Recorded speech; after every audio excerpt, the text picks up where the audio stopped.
بسم الله الرحمن الرحيم. إن الحمد لله نحمده ونستعينه ونستغفره ونعوذ بالله من شرور أنفسنا ومن سيئات أعمالنا. من يهده الله فلا مضل له ومن يضلل فلن تجد له نصيرا. أما بعد، وأصلي وأسلم على رسول الله صلى الله عليه وسلم. أما بعد، بعدكم سيف الله سبحانه وتعالى na baada ya kustaka rehema na amani zimfikie nabii wetu Muhammad sallallahu alayhi wasallam. Ndugu zangu Waislamu, ndugu yenu ambaye yuko mbele yenu, ambaye mnamtazama kwa sasa hivi, mimi kwa jina naitwa Idris Taha. Sheikh Idris Taha. Mimi ni imam adjoint wa Mosquée Golf, imam adjoint, na mimi ni directeur wa Institut Islamique Markaz Ar-Rahma. Kwa hiyo ndio ndugu yenu ambaye yuko mbele yenu, ambaye nimependelea inshallah tuweze kupartager baadhi ya maneno yake Mwenyezi Mungu Subhanahu wa Ta'ala. Ndugu zangu mtazamaji, hakika monde pour le moment, tunavyosomoria mimi na wewe sasa hivi, monde iko menacé. Monde ipo katika maproblem, ipo katika shida, na shida yenyewe precisement ni shida ya epidemie ya coronavirus. Ni problem moja kubwa sana ambayo isha monde partout leo mu monde. Unakuta watu wote wako menacé na hii problem, na tukitazama Waislamu wengi na watu wengi, kutokana na faiblesse katika croyance na kutokana na uchache wa connaissance yao ya elimu ya sheria, elimu yao ya dini, kutokana na uchache, unakuta wengi wamejikole katika kuresoudre problem ya corona. Wanajikole toujours katika mamoyen moja hivi materiel, wanasahau mamoyen ya kisheria kama kuresoudre problem mzima ya coronavirus. Voilà, ndo raison ambayo imenifanya mimi ndugu yenu leo tujaribu kufanya enregistrement kidogo, ili tuweze kuonyesha msimamo wa Kiislamu. Uislamu umeresoudre vipi maepidemie avant epidemie itokee na après epidemie kutokea. Islam inasema nini? Islam imefundisha kitu gani? Voilà, ndo itakuwa quelques rappels ambao tutajaribu kukumbushana mimi na nyinyi kwenye hizi dakika chache inshallah ambazo tutakuwa tuko kwa hapa. Kwa kweli ndugu zangu, Mwenyezi Mungu Subhanahu wa Ta'ala qad yabtali al-khalqa liya'lamu faqrahum ilayhi. Mwenyezi Mungu Subhanahu wa Ta'ala anaweza akawajaribu viumbe, akawaletea mitihani, akawaletea maproblem viumbe. Pourquoi Mwenyezi Mungu Subhanahu wa Ta'ala anawaletea viumbe maproblem? Pourquoi? Ili viumbe wote waweze kujua ni kiasi gani wako faible, na ni kiasi gani wanamhitajia Mungu, na ni kiasi gani wako na besoin na Mwenyezi Mungu Subhanahu wa Ta'ala. Pamoja kuwa selon teknolojia viumbe wameshaendelea mbali sana. Leo viumbe wako wanaruka hewani, utafikiri ni ndege, selon teknolojia.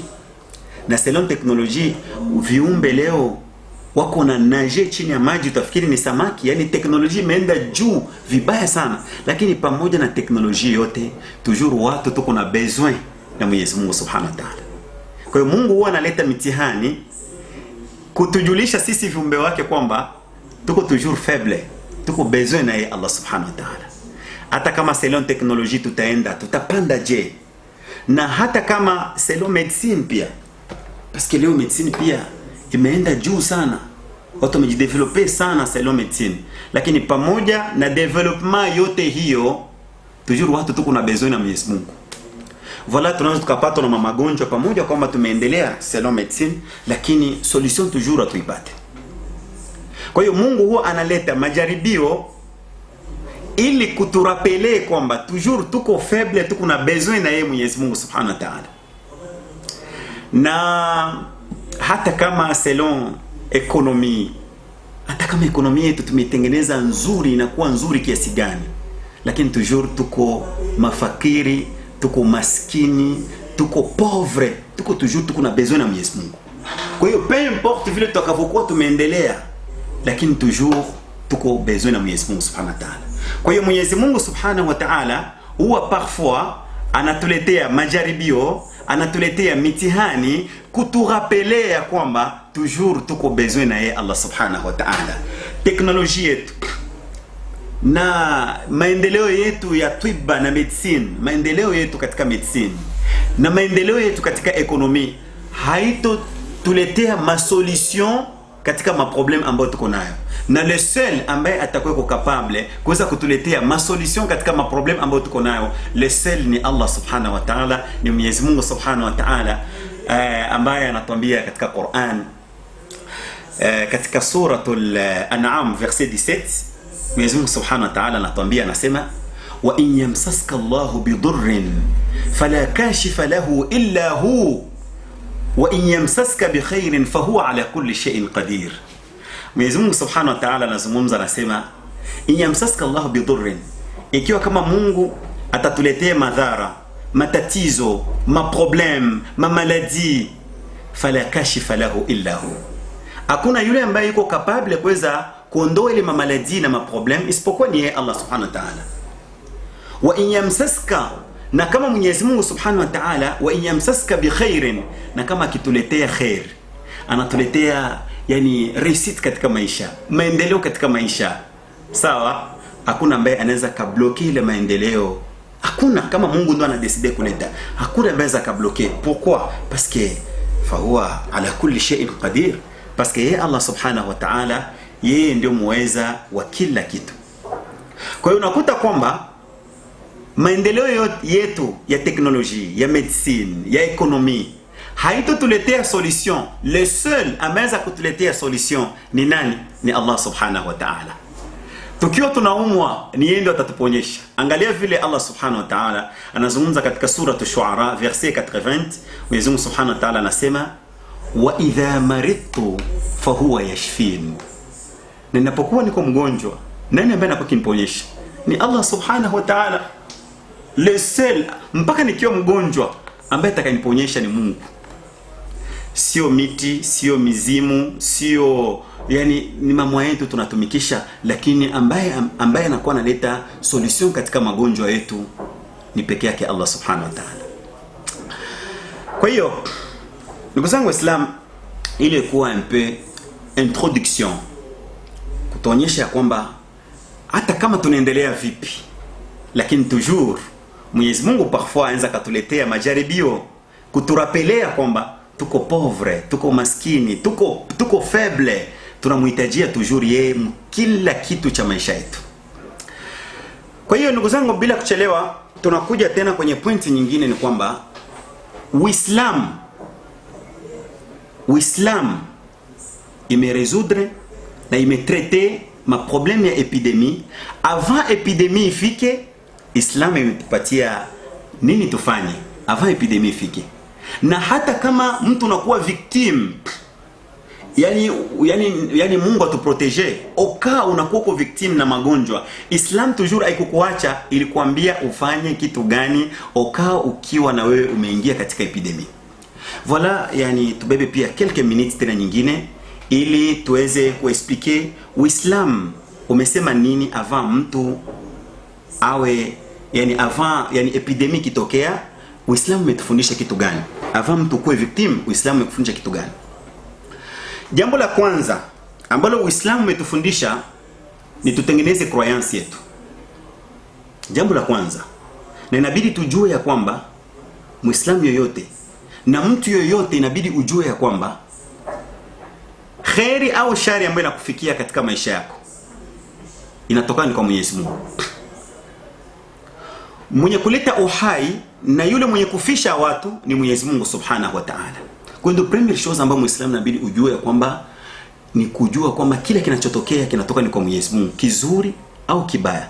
Dayer ni katika mapilie ya Islam yako, ni katika mapilie, yani mapilie ya imani.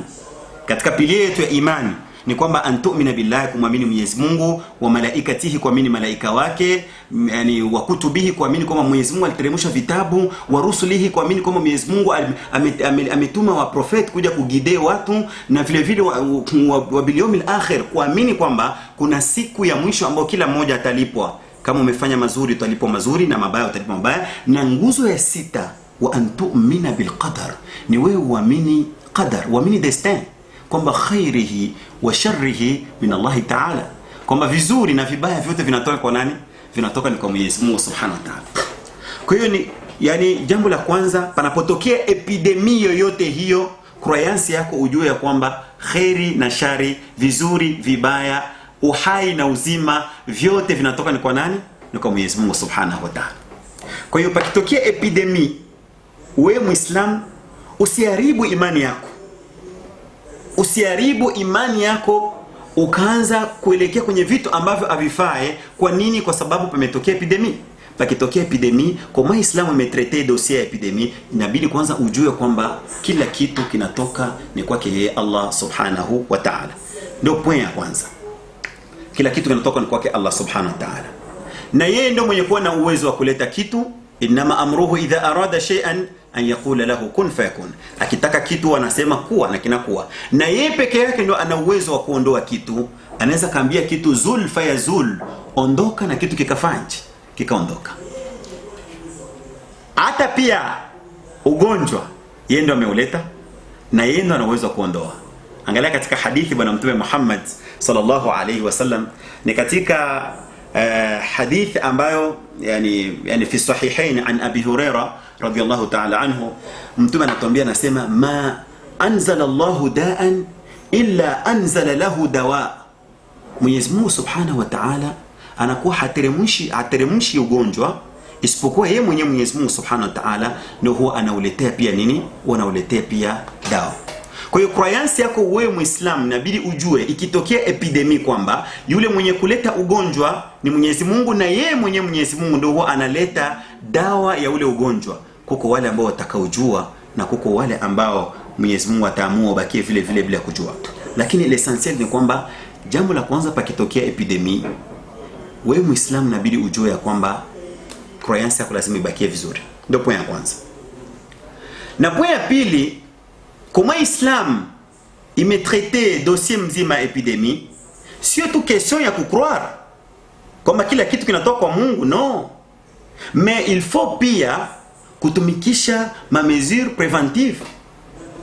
Haina tu question ya kucroire, parce que unakuta yani Uislam, bwana Mtume Muhammad sallallahu alayhi wasallam, katika hadithi ambayo yani rawahu al-Bukhari wa Muslim, kuna hadithi ambayo bwana Mtume Muhammad sallallahu alayhi wasallam anatuambia, anasema, idha sami'tum bihi, yani at-ta'un bi ardin, yani mkisikia epidemi inatokea quelque part, basi msiende ile sehemu ambapo kuna epidemi.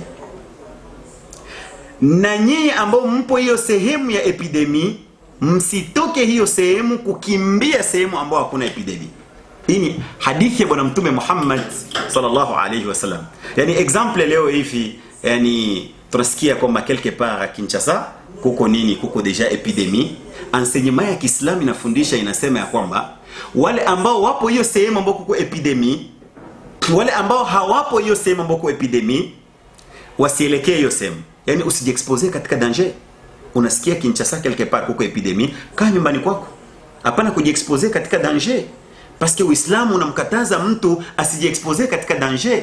Angalia vile Qur'an inatufundisha ili tujiproteger, tubebe ma mesure ya kuachana ya kuweza kujiproteger, tusijiexpose katika danger. Mwenyezi Mungu Subhanahu wa Ta'ala anatuambia katika Qur'an, anasema kwamba wala tulqu, katika suratul Baqara, wala tulqu biaidikum ila tahluka, msiweke mikono yenu katika mangamivu, yani msijiexpose katika danger. Kwa hiyo ndio Mtume Muhammad, nikirudia kwenye ile hadithi ambayo alisema, anasema pakitokea epidemi quelque part, nyinyi ambao hampo hiyo sehemu ya epidemi, basi msiende sehemu ya epidemi, yani msijiexpose katika danger. Na nyinyi ambao mpo katika epidemi, yani pafasha ambapo kuna epidemie, msitoke mkikimbia mnaenda sehemu nyingine ambapo hakuna epidemie. Pourquoi Islam nakataza wale ambao pa ile fashi wasitoke? Pourquoi? Parce que Uislamu na katika maprincipe ya Islam tunaambiwa kwamba la darara wala dirar, hapana kujidhuru wala hapana kudhuru mtu. Yani hapana kujidetruire na hapana kudetruire mtu mwingine, hapana kujikoze ma problem na hapana kukoze ma problem kwa mtu mwingine. C'est possible kwamba upo pa fashi epidemie, wewe unaondoka pale fashi ya epidemie unaenda sehemu nyingine, wewe unafikiri kwamba uko sawa, peut-être uko déjà contaminé, utaenda sehemu nyingine utakontamine wenzako, utadetruire wenzako, utaua wenzako. Voilà yani raison ambayo imefanya bwana Mtume Muhammad sallallahu alaihi wasallam 14 siècles passés akawa deja ashafundisha na kutuambia kwamba pakitokea epidemie quelque part, nyinyi ambao hampo katika ile terrain ambao au pa ile fasha mko epidemie, msielekee kule, yani msijiexpose katika danger, na nyinyi ambao mpo pa ile fasha deja ambao kuko epidemie, msitoke ile sehemu kukimbia sehemu nyingine. Kwa nini? Kwa sababu msije mkadhuru na kuletea maproblem wenzenu. Kwa hiyo hii ilikuwa ni façon mbili kama Islam imetraite problem kama mtu hajakuwa victime. Croyance yako iko bien. Kama mwenye kuwa na uwezo wa kuleta kitu au kuondoa kitu ni Mungu. Mwenye kuwa na uwezo wa kufungua au kubana ni Mungu. Mwenye kuwa na uwezo wa kuleta ponyo au kuleta ugonjwa ni Mwenyezi Mungu. Mwenye kuwa na uwezo wa kila kitu ni Mungu. Hii ni façon ya kwanza, croyance yako wewe Muislam, na wewe ambaye sio Muislam pia inabidi ujue hivyo hivyo. Hii ni point ya kwanza, comment Islam il traite dossier. Croyance ikae bien. Na deuxième na point ya pili, comment Islam imetraite dossier ni kwamba kwa mtu kubeba mesure tofauti ya prevention. Hii ni oka kama mtu asijakuwa victim. Hebu tuangalie mtu ukishakuwa victim, Uislamu umekufundisha nini? Islam imekufundisha kitu gani? Oka unakuwa victim. Oka ukiwa victim, toujours Islam haikukuacha. Parce que Islam ni system mzima ya maisha. Kuanzia kabla hujazaliwa deja kuko program, mpaka unazaliwa, mpaka unakuwa mkubwa, komawa kule, mpaka kufariki. Islam ni system mzima ya maisha. Mpaka pakitokea epidemie pia, na mpaka ukiwa victim, Islam haikukuacha. Toujours Islam ilikwambia ufanye kitu gani. Oka umeangukia katika magonjwa. Oka mtu anaangukia katika magonjwa, Mungu aliprotege na akuprotege na wewe ndugu yangu mwenye kunisikiliza, mwenye kunitazama. Jambo la kwanza toujours croyance. Oka ukifikiwa na ugonjwa, jambo la kwanza inabidi ujue ni kwamba ma aswabak lam yakun liyukhtiak. Yani problem yoyote ambayo inakufikia haikuwa ya kukosa, na problem yoyote ambayo haikukupata elewa kwamba haikuwa ikukufikia. Yani kilichokufikia hakikuwa cha kukukosa, na kile ambacho kilichokukosa hakikukuwa cha kukufikia. Ndio croyance mbili ujue. Khair na shari vinatoka Mwenyezi Mungu. Kama inakufikia, c'est-à-dire katika destin ya Mwenyezi Mungu Subhanahu wa Ta'ala, kwa hikma yake anajua pourquoi kile kitu kimekufikia. Na kama kitu fulani akikufikia, umshukuru Mwenyezi Mungu, kwa hekima ya Mungu anajua pourquoi kile kitu akikufikia. Hii ni première chose. Yani toujours tunarudia toujours kwenye point ya croyance. Hata kama ukiwa uko victim, toujours croyance yako isiharibike. Wallahi kuko watu wengi ambao croyance yao inaharibika, surtout mwiki kipindi ambacho tuko nacho leo. Kuna watu yani ilisifitu asikie solution yoyote ambayo inaweza kumsaidia, hata kama ni solution ambayo itadetruire croyance yake. Unakuta deja watu wanatafuta ma solution. No, Uislamu unakataza.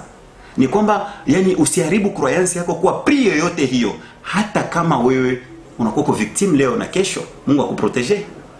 Usiharibu croyance, bali ujue ya kwamba kinachokufikia hakikuwa cha kukosa, na kinachokukosa hakikuwa cha kufikia. Ile ndio croyance yako. Na ndio unakuta kuna hadithi ya bwana Mtume Muhammad sallallahu alayhi wasallam. Bwana Mtume Muhammad sallallahu alayhi wasallam anatuambia, anasema ajaban li amri almu'min, ajaban li amri almu'min. Yani mambo ya Muislam ni maajabu. Yani mambo yake yote ya Muislam ni maajabu. Akipatwa na khair, akipatwa na matatizo Muislam, angalia maajabu ya mambo ya Muislam. Akipatwa na matatizo, in asabahu ad-dharra'u sabara, akipatwa na madhara, akipatwa na shida, akipatwa na misukosuko, akipatwa na magonjwa, sabara, Muislamu huwa anafanya patience.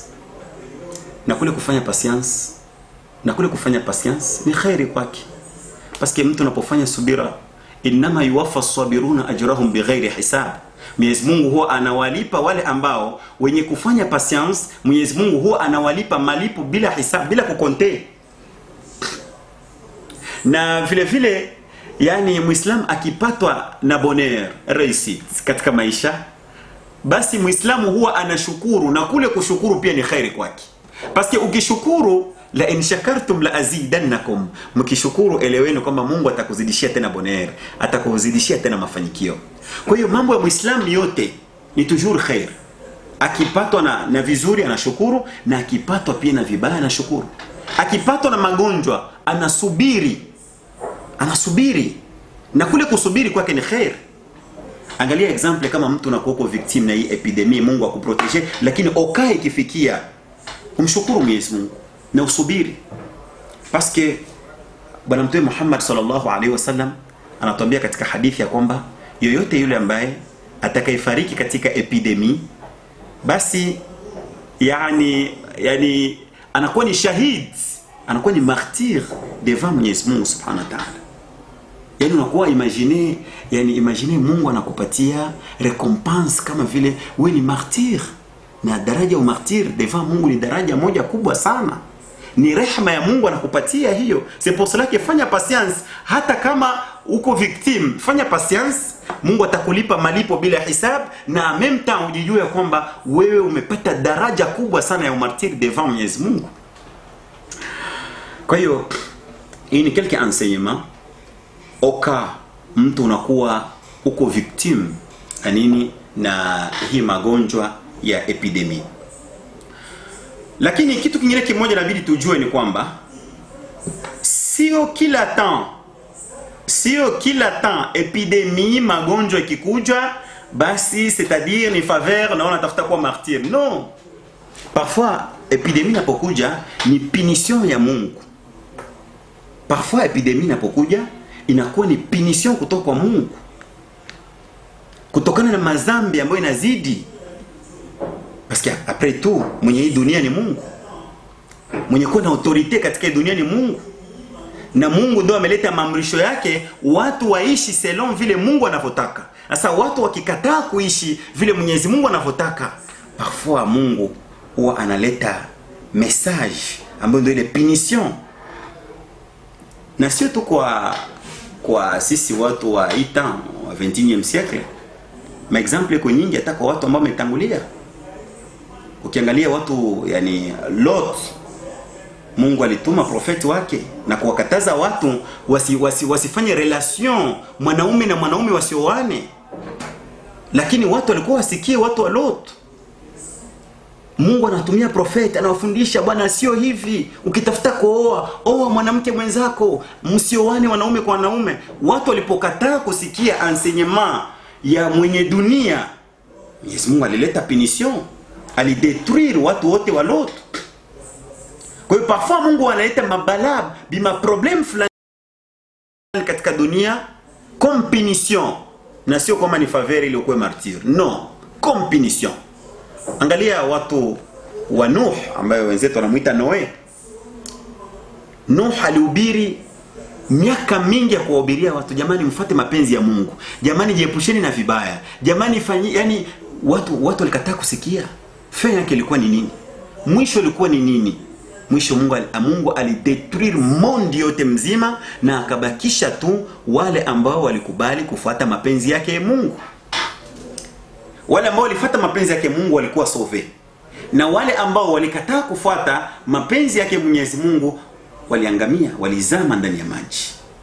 Na maexample iko nyingi sana. Kwa hiyo kumbe parfois Mungu akileta mabala fulani duniani, akileta epidemie fulani duniani, sio kwamba labda inaweza kuwa ni occasion fulani kwa martyr. No. La. Inaweza kuja mabala na maproblème, c'est parce que mazambi inapita. Kwa hiyo Mungu anawaletea watu message, acheni vile vibaya, rudieni katika njia yangu.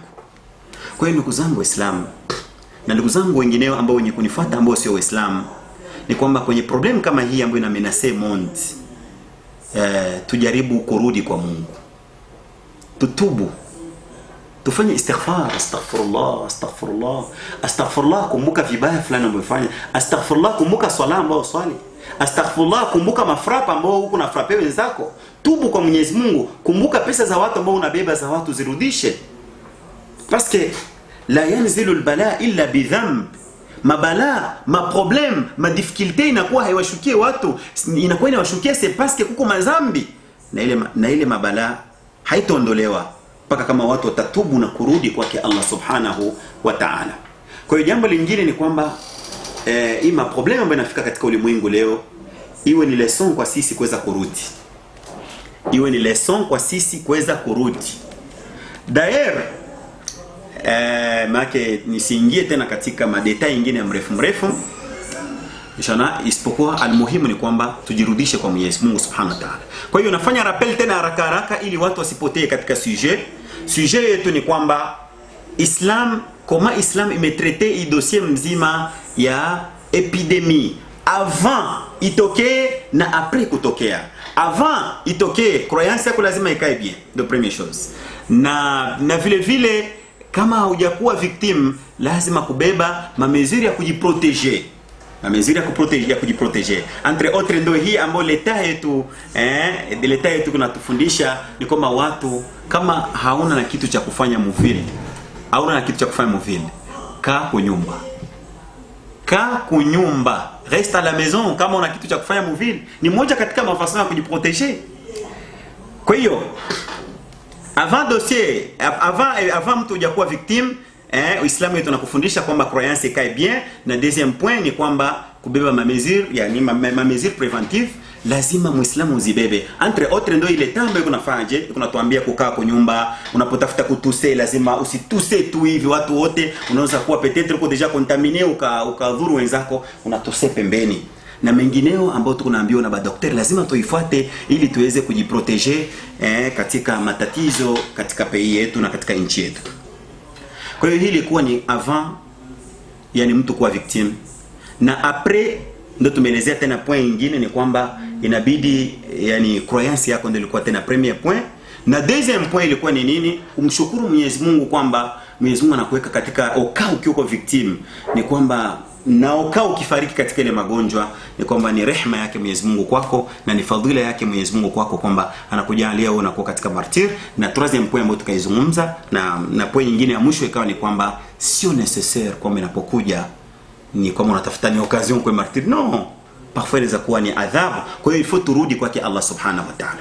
Kwa hiyo après avoir kurapele tena na kuja sasa kwenye conclusion ni nini? Conclusion ambayo nitakayomalizia nayo ni kwamba jambo la kwanza, tutubu, tujirudishe kwake Allah subhanahu wa ta'ala, ndio premier point.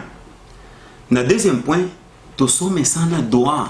Kuna dua nyingi ambazo Bwana Mtume Muhammad sallallahu alaihi wasallam amefundisha, dua za kusoma asubuhi na dua za kusoma nini jioni, yani adhkaru sabah na adhkaru masa. Tusome sana parce que ndani ya zile dua ndani mwake mko ma protection, yani ukisoma yani bismillahil ladhi la yadurru ma'a ismihi shay'un fil ardi wala fis samai wa huwa samiul alim. Ukisoma hii dua ambayo Mtume alifundisha 3 fois asubuhi katika ile dhikri ya asubuhi, elewa kwamba Mungu atakuproteger na maproblemu yako yote mchana wote mzima. Na ukisoma katika dhikri ya jioni katika adhkarul masa, elewa kwamba Mwenyezi Mungu Subhanahu wa Ta'ala atakuproteger na maproblemu yote ya usiku wote mzima.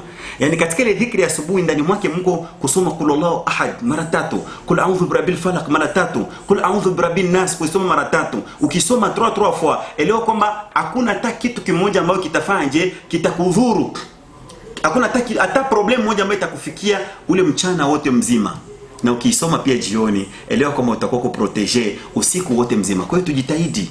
Kwa conclusion mimi namaliza nayo ni kwamba tujaribu kutubu, kufanya istighfar kwa wingi, na tusome dhikri zile za asubuhi na dhikri zile za jioni. Zinajulikana, ingia hata kwenye Google, uklike dhikri za asubuhi na dhikri za jioni, utakuta toujours son ya kuweza kusoma muma alfabet ya Kifaransa unazisoma zile dhikri asubuhi na unasoma jioni, itakuwa ni solution kwako inshallah kwa hii epidemia ambayo tuko nayo, ambayo ina menace monde. Itakuwa ni protection kwako wewe, protection kwa familia, protection katika mabien yako inshallah. Tujitahidi.